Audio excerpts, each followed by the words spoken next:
Yay! It's Sunday! And we've heard some pretty interesting stories the last few weeks. And there's another one waiting for us today. For now, let's dance into praise and worship.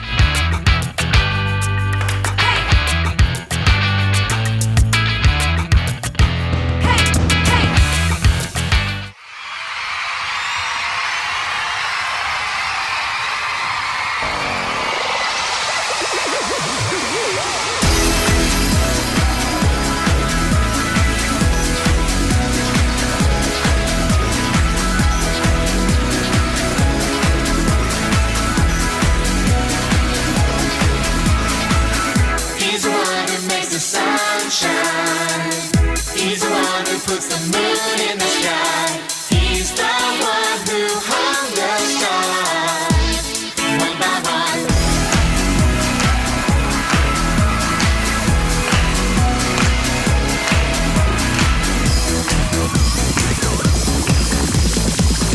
He's the one who makes the birds sing. He's the one who makes your dreams so high. He's the one who makes me smile. Day by day, Jesus, you're my superhero. You're my star, my best friend. Jesus, you're my superhero. You're my star, my best friend. Yeah, yeah, yeah, yeah, yeah, yeah. Better than Spider-Man. Yeah, yeah, yeah, yeah, yeah, yeah. Better than Superman. Yeah, yeah, yeah, yeah, yeah, yeah. Better than Batman. Yeah, yeah, yeah, yeah, yeah, yeah. Better than anyone. Jesus, you're my superhero. You're my star, my best friend. Jesus, you're my superhero. You're my star, my best friend. Jesus, you're my superhero. You're my star, my best friend. Jesus, you're my superhero. You're my star, my best friend. Yeah, yeah, yeah, yeah, yeah, yeah. Better than Yu-Gi-Oh! Yeah, yeah, yeah, yeah, yeah, yeah. Better than Bobby. Yeah, yeah, yeah, yeah, yeah, yeah. Better than Action Man.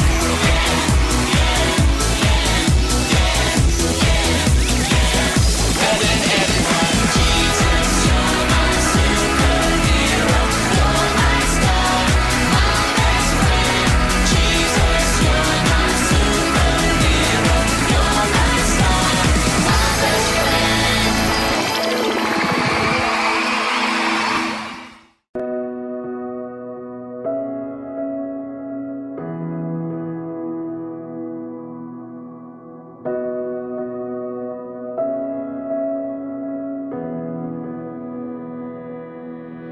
My little hands together pray to you. My little feet together follow you. I lift my eyes and look to you, and my heart will love you. God, you are my Father. Jesus Christ, my friend.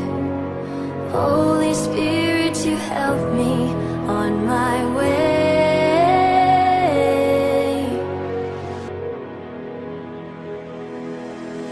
My little hands together pray to you. My little feet together follow you. I lift my eyes and look to you, and my heart will love you. God, you are my Father. Jesus Christ, my friend. Holy Spirit, you help me on my way. God, you are my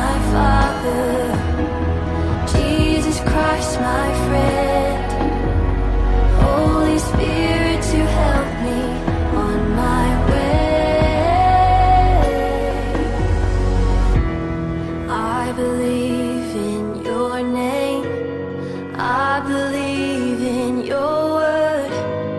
I believe in the cross. I am free. I believe in your name. I believe in your word. I believe in the cross. I am free. Yeah.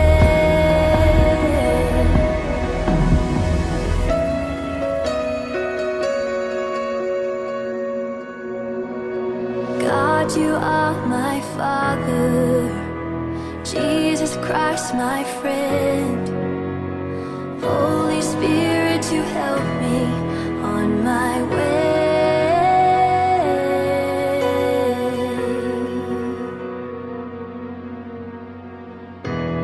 This life for you, Jesus. Your life for me.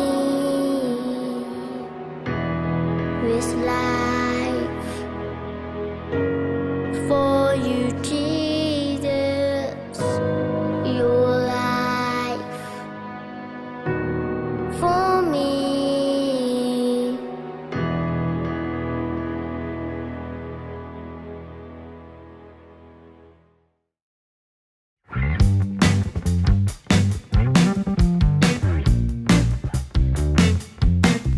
Sanibonani, igama lami nguZinhle, isibongo kaHadebe. Namhlanje ngizobe ngizonitholela i-memory verse. I-memory verse yami ngizobe ngiyifunda ngiyisusa ku Genesis 22 verse 14. Ifundeka kanje. U-Abrahama waqamba igama laleyo ndawo ngokuthi uJehova uyabonelela. Njengalokho kuthiwa nanamuhla entabeni kaJehova uyabonelela. Ngiyabonga.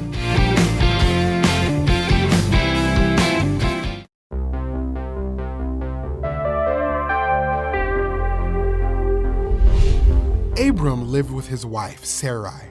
Abram was part of Noah's family who had spread out on the earth after the great flood. God chose Abram and told him to move to a place he had never been. God promised Abram three things: a large family, land for his family, and blessing. This was a good promise, but Abram was sad because he didn't have any children to inherit his blessing. Abram obeyed God. He went with his wife and nephew to the land of Canaan. God had a plan. He took Abram outside to remind him of his promise. "Look at the sky and count the stars if you can," God said. Abram couldn't count the stars. There were too many. "Your family will be that numerous," God promised. Abram believed God, and God was pleased. God said, "I will give this land to your descendants." Abram asked, "How can I be sure?" So God confirmed his covenant with Abram. God told Abram to bring 5 animals: a cow, a goat, a ram, a turtle dove, and a pigeon. Abram obeyed God. He brought all these to him, cut them in half, and laid the pieces opposite each other, but he did not cut the birds in half. Then, when the sun was setting, a deep sleep came over Abram. While Abram slept, God told him what would happen in the future. He said that Abram's family would be slaves in another country for 400 years. Then God would judge the nation and bless Abram's family. But first, Abram would live a long, peaceful life. When it was dark, a smoking fire pot and a flaming torch representing God passed between the animals. This showed that God would be responsible for keeping his promise. Years passed, and Abram still did not have the promised son. God hadn't forgotten, though. He promised that Abraham would become the father of many nations. God was so serious about his promise that he changed Abram's name to Abraham, which means father of many. He changed Sarai's name to Sarah. God said, "I will bless Sarah. She will have a son, and you will name him Isaac." God promised to keep his covenant through Isaac and his future family.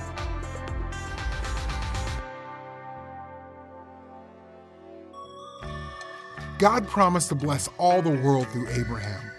God sent Jesus from his home in heaven to be born on earth into Abraham's family. Through Jesus, all the nations of the earth are blessed because Jesus saves people from their sins.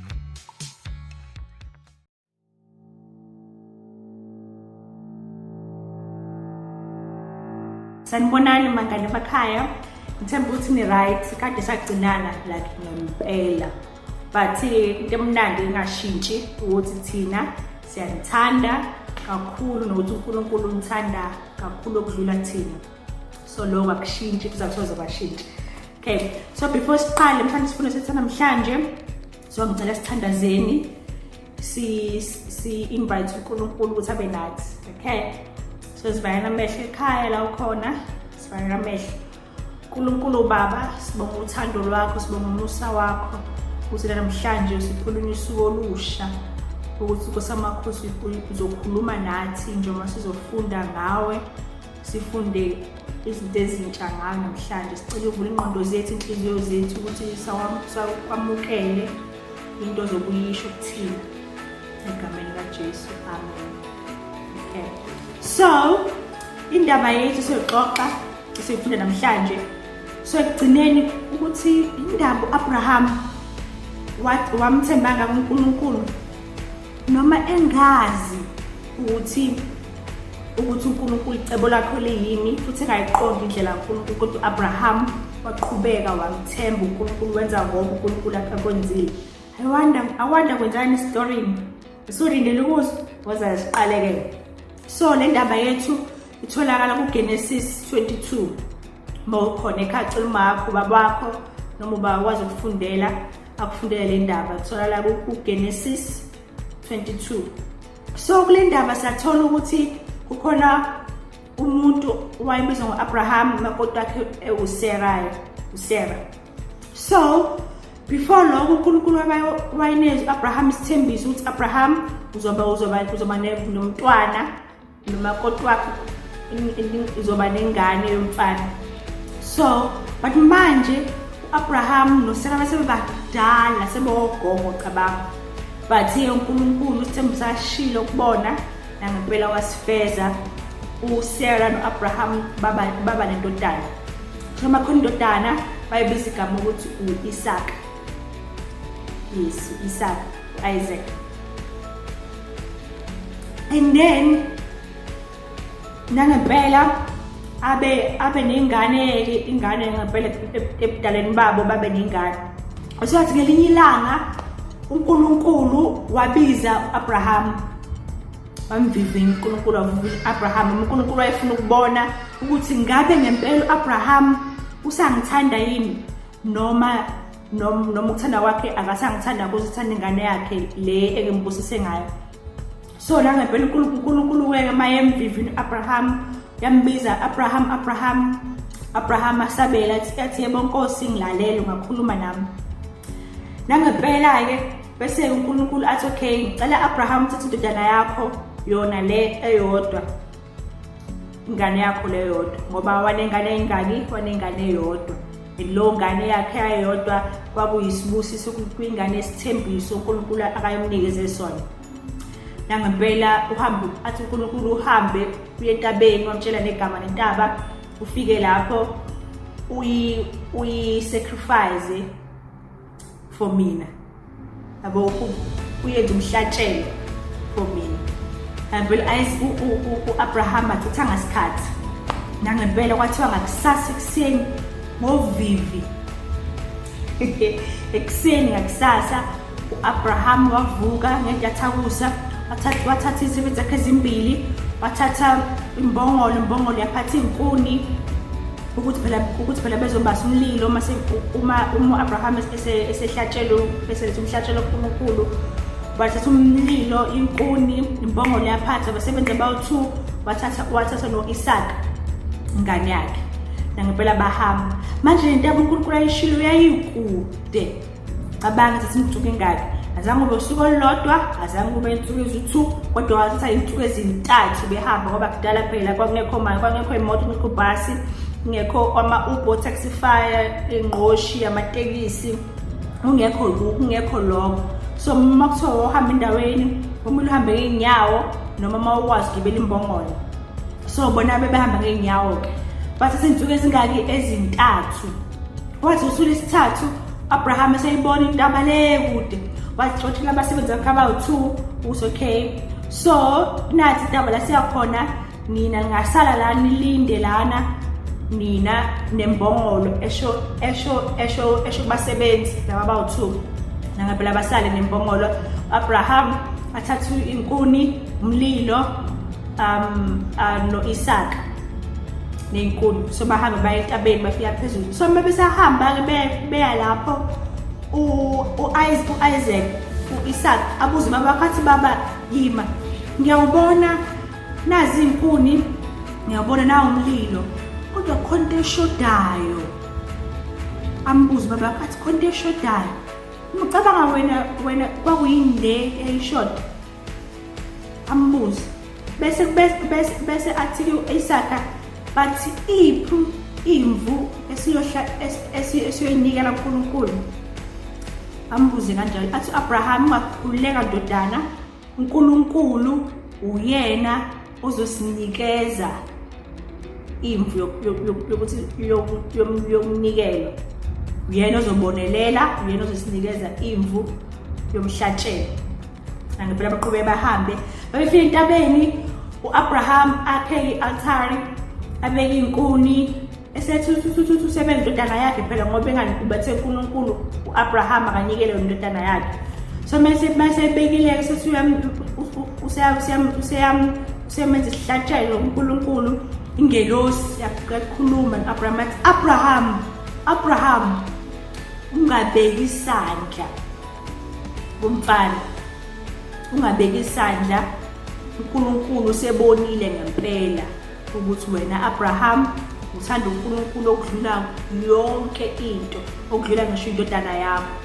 Ngoba chaza uAbraham ndlela athanda uNkulunkulu wayemthanda ngale ndlela futhi emthemba ngoba phela umuntu mamthanda njani uyamthemba ngithi. So chaza ukuthi uAbraham wayemthanda uNkulunkulu ngale ndlela ukuthi wayemthemba ukuthi noma kuthiwa uIsaac uyafa uAbraham wayethemba ukuthi uNkulunkulu uzomvusa uIsaac indlela ayemthemba ngayo uNkulunkulu uAbraham. So yathi ngelusi ungathinti indodana ungathinti umfana uNkulunkulu ubonile ukuthi ngempela wena umthanda uNkulunkulu okudlula even ingane yakho. Mayese tuthu Abraham athi ke yebo mayithi yabheka lapha ehlathini lapha uzokhohlo mayithi uyabheka how nansi imvu ngempela uNkulunkulu wenjani uNkulunkulu ubonelile uNkulunkulu wenjani unikeze uAbraham imvu yomhlatshelo. Uma esebonileke wabeke uAbraham eseqamba lo ndawo ngokuthi uJehova uyabonelela. Injengalokhu kuthiwa namhla entabeni kaJehova kuyabonelelwa. Nyazi nganecwele lithi entabeni ngasomandla kuyabonelelwa. So leyo culo liqhamuka lapho ukuthi entabeni nganakhuluma ukuthi uNkulunkulu watshela uAbraham ukuthi entabeni ethizeni khona uneze uhlatshelo umntana kubo umhlatshelo wami. Bathi uNkulunkulu wabonelela waneze uAbraham imvu yomhlatshelo. So uNkulunkulu akazange asavumela uAbraham ukuthi uAbraham anike indodana yakhe ngoba uNkulunkulu njani uNkulunkulu wanikeza uAbraham imvu yomhlatshelo. So entabeni kaJehova kunjani uyabonelela uchaza uNkulunkulu uyabonelela entabeni yakhe yabo. So ileyo culo liqhamuka lapho entabeni ngasomandla kuyabonelelwa. So la ngempela ke bese after selalelileke uAbraham wenza lokho wathatha imvu kwaba yona ayenzayo umhlatshelo kaNkulunkulu. Ngoba uNkulunkulu obese uNkulunkulu sebona ukuthi uAbraham uyalalela yathi ingelosi yamkhumbuza isivumelwane sikaJehova ukuthi uNkulunkulu benza isithembiso sokuthi wena Abraham uzoba nezizukulwane eziningi. Bese uNkulunkulu wenza isithembiso sokubusisa uAbraham ukuthi umndeni wakhe, umndeni kaAbraham nezingane zabaningi bakhe zizoba njengezingane eziningana nje ukuthi kwanje ubone ebusuku maphole ebusuku ubona inkanyezi awukwazi uyibala zonke, awukwazi even zizoba ningi njengeenkanyezi zibhakabhakela ebusuku, phela futhi zibe ningi njengehlabathi zolwandle. Cabanga wena macabanga nje uhambe ebeach uhlala laphana ehlabathini, ungakwazi ubala ihlabathi, ngeke ukwazi ukusibala futhi ngabe uyakwazi ukubala inkanyezi zibhakabhakela ebusuku, awukwazi. Kodwa uNkulunkulu wathi Abraham ukuthi izizukulwane zakho zizoba ningi ukulingana inkanyezi ezibhakabhakela ebusuku ngehlabathi zolwandle. Cabanga sibusiso esingaka. Abraham yathemba ukuthi lapho wayejabulile, waphinde wathi uNkulunkulu futhi-ke zona izizukulwane zakho zizonqoba isango lezitha zayo. Cabanga kuchaza ukuthi phela thina iBhayibheli lithi iBhayibheli mina nawe uma sesimukalile uNkulunkulu abe umsindisi wethu, uchaza ukuthi thina inzalo kaAbraham, uchaza ukuthi thina sini ngani ubona ukuthi licwele lithi Father Abraham had many sons, and Father Abraham, and then lithi mina nawe nathi siyibona labantwana ba-Abraham. Ngobani? Ngoba through ukuthembeka kwa-Abraham, through ukuthi Abraham wathemba uNkulunkulu, waba nokuthemba kuNkulunkulu, nathi siyabantwana bakhe ngoba uNkulunkulu wenza isivumelwano, isithembiso naye ukuthi inzalo yakhe izoba ningi njengehlabathi zolwandle. Cabanga-ke. Kodwa manje macabanga khona indaba futhi la esizwa khona ukuthi kukhona umuntu owanikela indodana yakhe ezelwe yodwa-ke, akazange ayigodle, akazange asincishe, kodwa wayinikela indodana yakhe ngenxa yokuthi kwakukhona abantu ababedinga ukuze bazosindiswa, ukuze bazobona ubudlelwane naye. Ubani loyo? Cabanga nje. So uma cabanga zobe sibuye lapho ubambe lapho, cabanga yeso. So uma ucabanga, okay, so sihlangana indaba zokuthi uAbraham usitshengisa uthando uNkulunkulu ngokuthi azi afuna ukunikela ngendodana yakhe eyodwa uNkulunkulu. Awucabange nje, but uNkulunkulu waletha imvu esikhundleni sengane kaAbraham, igama lakho ku-Isaka. Ngale ndlela sibona uthando lukaNkulunkulu analo for thina. Yebo, ngoba uNkulunkulu wenzani? uNkulunkulu wanikela indodana yakhe uJesu yayiyodwa vo ukuthi sifeleke esiphambanweni, kodwa-ke ayizange ihlale esiphambanweni, azange ife iphela le ndaba, kodwa after insuku ezintathu yavuka. Ngobani?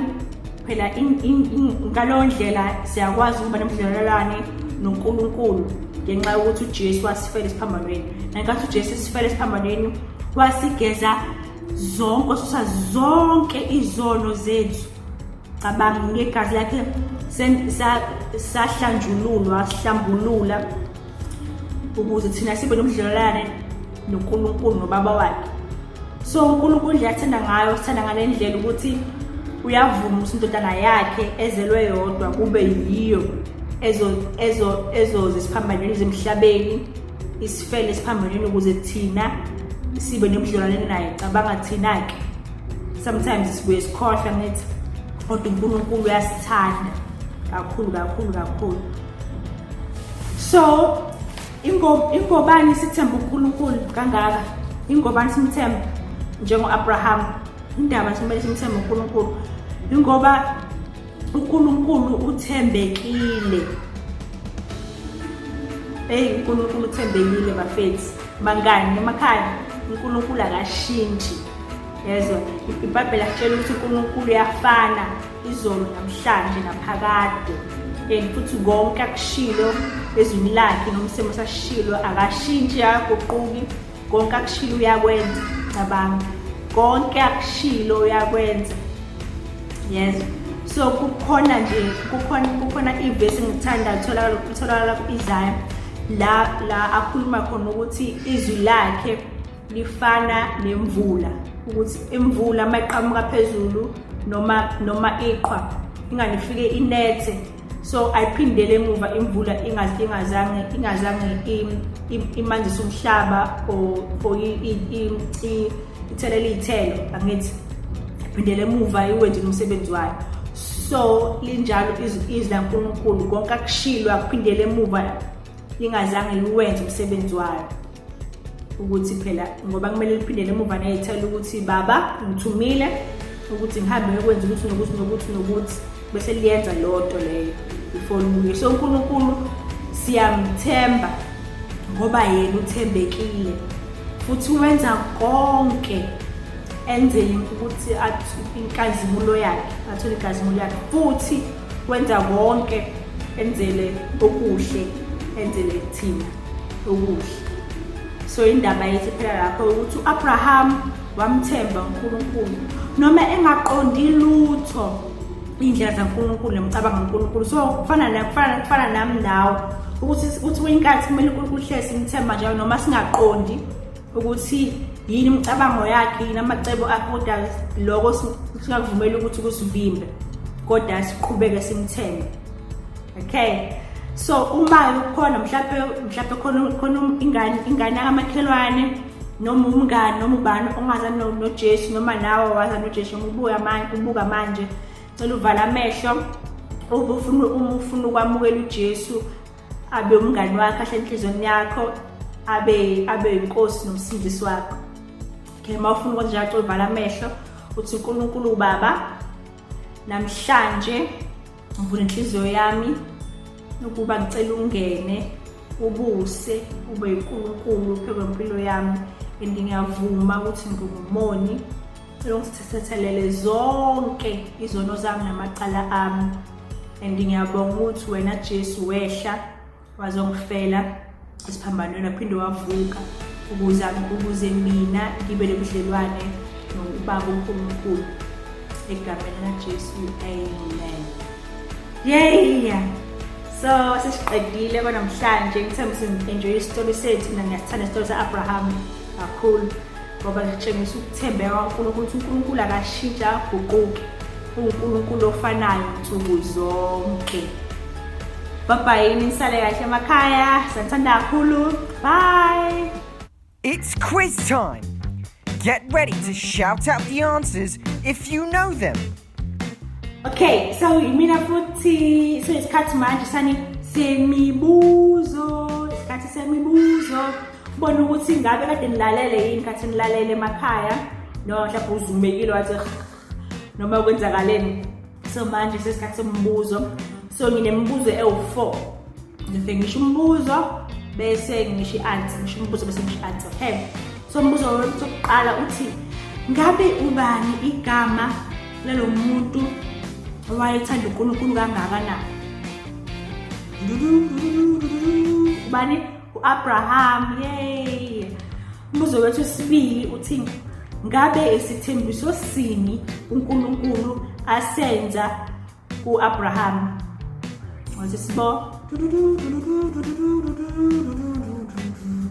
ukuthi uNkulunkulu athembisa ukuthi uzomnikeza ingane uAbraham noSarah sebadala kodwa uNkulunkulu kanjani abanikeza isithembiso seyingane ukuthi sithathu ukuthi ngabe igama lengane yabo bayiqamba bani umfana bambiza mambiza uIsaka yey umbuzo wokugcina uthi ngabe ubani futhi owanikela indodana yakhe eyodwa ukuze umhlaba wonke usindiswe ukuze mina nawe sindiswe ubani loyo bani uNkulunkulu wanikela ngoJesu ukuze thina sisindiswe sibe nobudlelwane naye. So lapho namhlanje nibe neviki elimnandi emakhaya. Sanithanda kakhulu lalela umama qhubeni nilalele nibe right esikoleni. Ngikukhumbuza Sunday school teachers bayanithanda ngale ndlela. Nisanikhumbula kakhulu. Okay, bye-bye. It's time to add another little animal to our collection. Remember that if you don't have the exact same things in the video, you can be creative by coloring in blank paper the color that you need, using crayons instead of paint, or scissors to cut things to the shape you need, and finding other things that might help you.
So grateful for God's covenant promises. I know, and we get to have these incredible promises in Him too. We hope you had fun today, and that you have an amazing week. Bye!